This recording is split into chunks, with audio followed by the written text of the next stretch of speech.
Songwriters. Hey y'all, I'm here today with songwriter Brian White, my old buddy from Nashville, Tennessee. Yeah. Brian, how long have you been in Nashville now? 36 years. No way, really? 36 years. Where did you come from? I moved from, I'm originally from Cincinnati, Ohio, but I had lived in Iowa for 4 years. And when I moved from Iowa to Nashville, I was a youth pastor. And so when I moved here, my pastor said, "You'll never leave. You love music, you'll never leave Nashville." And he was right. So here I am. I've been here ever since. So you didn't come to Nashville to be a musician, you came here to be a youth pastor. Yep. I was a youth pastor for 10 years of my career. And when I moved here, there was a guy in my church that was a songwriter, accomplished songwriter in Christian music, and I was intrigued by all of that. And I asked him one day, I said, "Well, tell me about the songwriting thing." He goes, "Would you write?" I said, "Well, yeah," because I had messed around in college with songs. And he goes, "Well, let me see him." And I was like, "No way. You're a pro, I'm not." And he said to me, "Well, I guess you'll never know." And that's all it took for me to, I turned some songs into him the next day, and his publisher heard them. They liked them, they called me, and that started the whole ball rolling in the music side. That's good. Were they Christian music songs? Yeah. Yeah. At that time, yeah. Well, So how long did it take before you started to have your first country music cut? I had signed at BMG Music, and they had a Christian division and a gospel division. And one of my songs that I wrote with a guy named Rodney Clawson, we kind of jokingly called it a "Jesus Is My Boyfriend" song. This could be about a guy, could be about Jesus, it's about love. And anyway, Faith Hill had kind of put it on hold. Yeah. And they called the country division to say, "We're putting the song on hold by your writer, Brian White." And they were like, "We don't have a Brian White." And one of the guys goes, "Oh, that's the guy up in the gospel division." And so they called me down there, and I thought I was going to be in trouble because I've been drinking too much coffee at the country department or whatever. And but anyway, that was kind of the start. They said, "What else you got?" And I said, "Well, man, yeah, I got some other things." And then they invited me to go on a songwriting retreat. Those are fun. Yeah, and it was on that songwriting retreat that I got put in a room with a guy named Craig Wiseman. Oh, Craig Wiseman, legendary songwriter. Huge, massive hits. Craig. And we, my first time to write with Craig, we wrote a song called "Rough and Ready" that Trace Atkins cut. Oh, I remember that song. So it came back from that writer's retreat. I was on cloud nine just because I got to write with Craig. Yeah. And 3 days later, they called and said, "Hey, Trace Atkins is going to cut that." And I was like, "What?" And that was my step into country music. And been doing it ever since. Yeah, that's great. What advice would you have for somebody that's considering this as a career path? What would you tell them? Find another path. No, I'm just kidding. We're full. Yeah. Sorry, Nashville's full. I need to see your letter that says, "Please come, we need you." That's right. Now, you know what? It is something. I was talking with a guy this morning, actually, I was writing with. When it's in you, you can't help but do it. And so I think you have to know your what. What do you want to see accomplished out of it? Yeah. You got to know your when. How long are you willing to stay and when until it happens? You got to know your why. Why do you want to do it? Well, I want to make a lot of money, or I want to be a star, or whatever. And then it'll help define the who you are. Like, this is who I am. I'm a songwriter. I can't help but do this. It's in me. And so if you're going to do this, we were joking about this earlier. You got to get used to the word no. That's true. You got to have tough skin. You got to understand that it doesn't happen overnight. You'll hear some of those people go, "Oh man, I just moved to town and look at me." Well, luck falls into that sometimes. It's definitely part of the equation. Yeah. Right place, right time, right song. I wanted to talk to you today about your song "Watching You" because I love that song. I never get tired of that song. I don't think you've ever told me the story about how that song came to be. Whose idea was it? I know you wrote it with a couple other guys. Steve Dean and Rodney Atkins. Steve had invited me into a writing session, and I didn't know Rodney at the time. Yeah. But Steve and I had written a lot together. And so I said, "Yeah, man." And so we had written a couple other times with Rodney, but on this particular day, Rodney was late. And so Steve and I just sat there and drank coffee, which is what you do. When the artist is late, you wait. You're not going to leave like, "Oh, I'm not." And so we sat there and drank coffee and talked, and then Rod came walking in, and he's like, guys, I'm sorry I'm late, but man, I got a call from the preschool this morning on my way in. I had to go by the school because they had called my son into the office. And Steve and I kind of laughed. We're like, dude, your kid's 4. You know, what are you doing at 4 years old? What did you do? But what had happened was Rod had, If You're Going Through Hell was the big song that was out at the time. And so Elijah would be standing in the bathroom line or the recess line or whatever, and he'd just start belting it out. If you're going through hell, hell, hell. And he'd just start saying hell. And they were like, yeah, you probably don't want your kid just saying that all the time.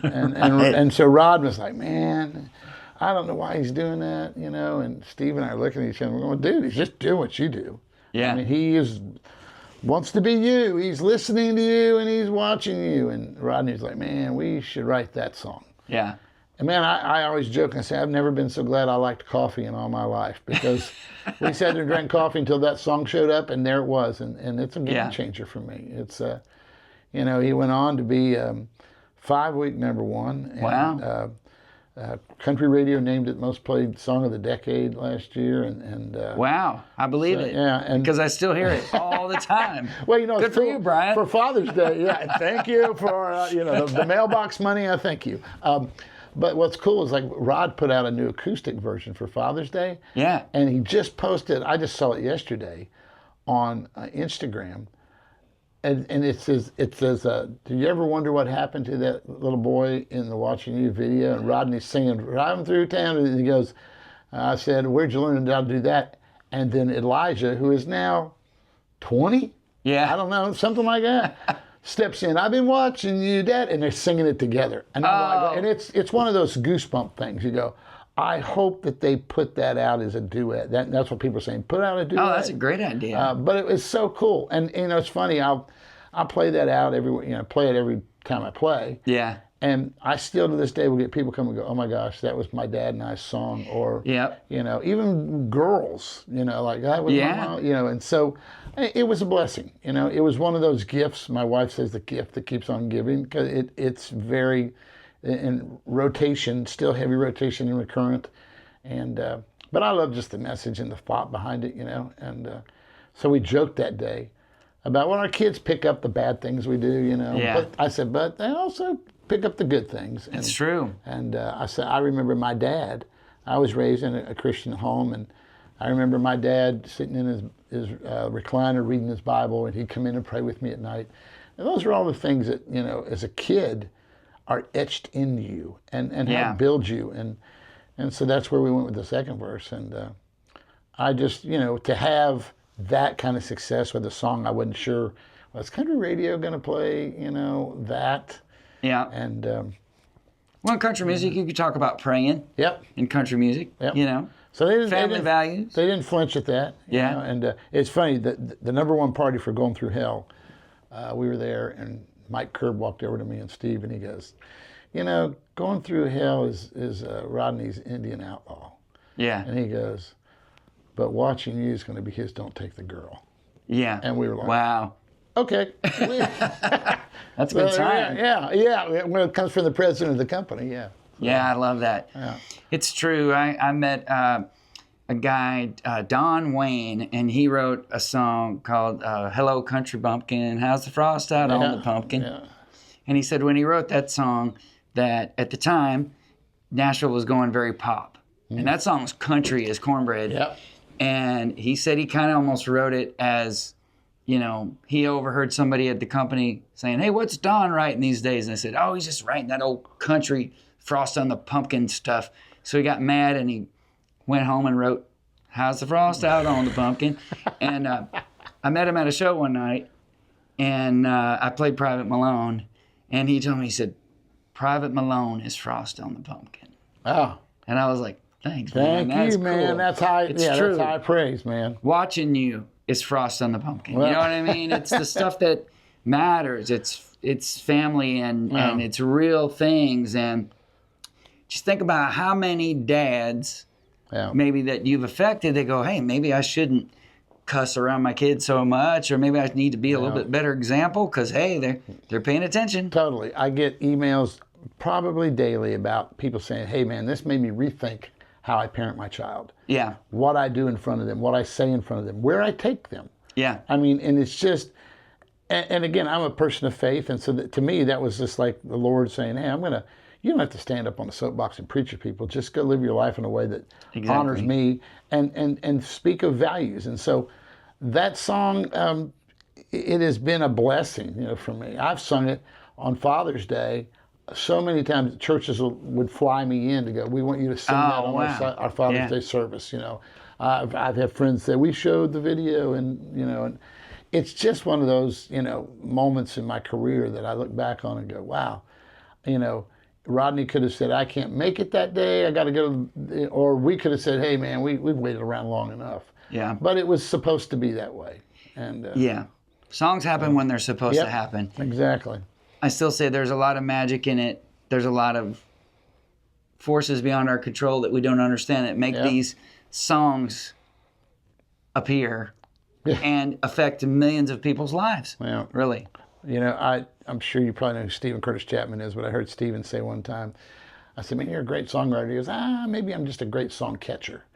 He goes, because I think that the Lord, is dropping ideas and songs and, things in on us, and we just have to be ready and receptive to catch, like, wow, there's a thought, And probably for you and me both, when we're talking to somebody after a show and they say something and we go, oh, we're reaching for our phone like that's an idea. I need that idea, and I'm not going to, that's part of us being, in tune with the universe, in tune with the world. Like, what are things the world needs to hear? What are things, instead of just, we're going to write the ditty. We're going to write the drinking songs. Yeah, it's going to be fun, and everybody's going to go, woohoo. But when you kind of drop in on something, you go, wow, I think this says something. Yeah. This has meat. Then, Craig, Live Like You Were Dying. When I hear that, and I just remember the first time hearing it, going, oh, the house that built me, Alan Shamble and those guys. Just any of that kind of thing, you want to go, I can hang my hat on that and play that the rest of my career. Will Nance will always say to me, they ain't going to play that the rest of their career. One of those ditty songs, he goes, they're looking for the one that, and he's right. Yeah. There's a lot of songs that are what I call disposable. They're there and gone. They serve a purpose. Yeah. They serve a purpose. Exactly.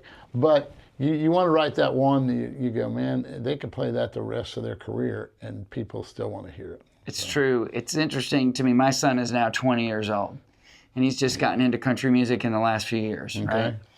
And he called me the other day driving home from college, and he said, Dad, I had to go by and see Grandpa again. He's 80 years old. I don't know how many times I'm going to get to see Grandpa, and I know when I go to see Grandpa, it's going to be a couple hours out of my day, and some days I'm busy, but he said, you know why I stop to see Grandpa every time? Because of that Cody Johnson song, Till You Can't. He said, Dad, every time I hear that song, I think, I need to spend as much time with Grandpa as possible. And I feel like watching you is the same thing. Oh, thank you. Affecting people's lives in a meaningful way. Well, that's, that Cody song, which tells you the way the business works. I think that sat on the shelf for like 7 years or something. Didn't get cut. But when it did, it was the right time. It was the right artist. And I just remember the first time I heard that, and I was like, it was like there's an old group, Mike and the Mechanics. Yep. And they had a song called The Living Years. I remember that song. And I remember the first time I saw the video for that, I was sitting in my family room, and that video came on. I watched it, and when that video got done, I was in tears, and I was picking up the phone, calling my dad. I wanted to tell him In the Living Years. And so those are the kind of songs that move us, and move people. And to be a part of songs like that, you feel like, okay, maybe if the one thing Brian White's known for when he leaves his place is like, well, you wrote a couple of songs that really kind of moved the needle. Yeah. And I went, okay, I feel like I was doing what God had called me to do and doing it for the reasons that are beyond me. So. And we get lucky, and some days those songs drop in. Someday. They don't happen every day. Some days you go play golf. Some days you just go to lunch. Exactly. Well, I would love it if you'd play the song. Well, you know what? I would love to play the song, man. And I just happen to have a guitar. It's not Tom's red guitar, but it's a guitar. It'll work. So do it. Do it.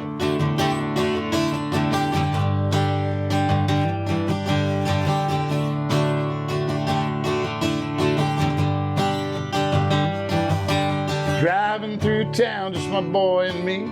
A happy meal in his booster seat, knowing that he couldn't have the toy till his nuggets were gone.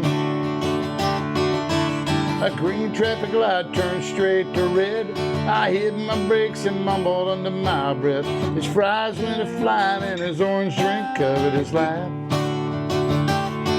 Well, then my 4-year-old said a 4-letter word that started with S, and I was concerned. And I said, son, now where'd you learn to talk like that? He said, I've been watching you, Dad, ain't that cool? I'm your buckaroo, I wanna be like you and eat all my food, grow as tall as you are.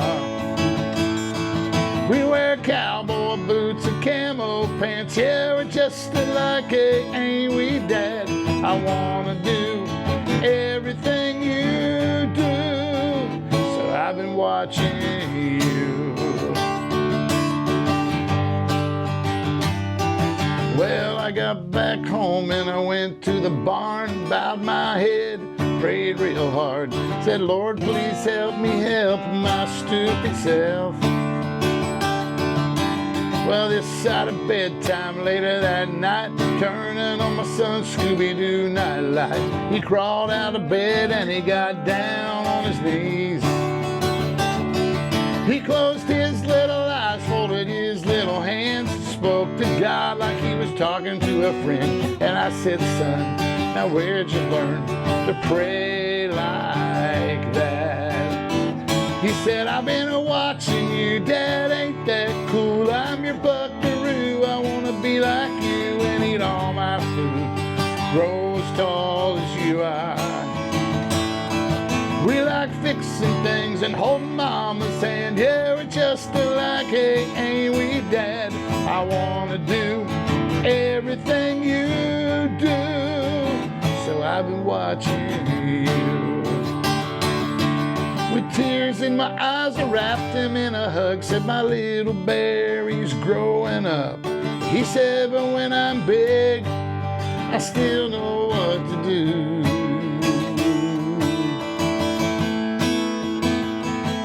Cause I've been watching you, Dad, ain't that cool? I'm your buckaroo, I wanna be like you and eat all my food, grow as tall as you are. By then I'll be strong as Superman, we'll be just alike, won't we, Dad? When I can do everything you do, 'cause I've been watching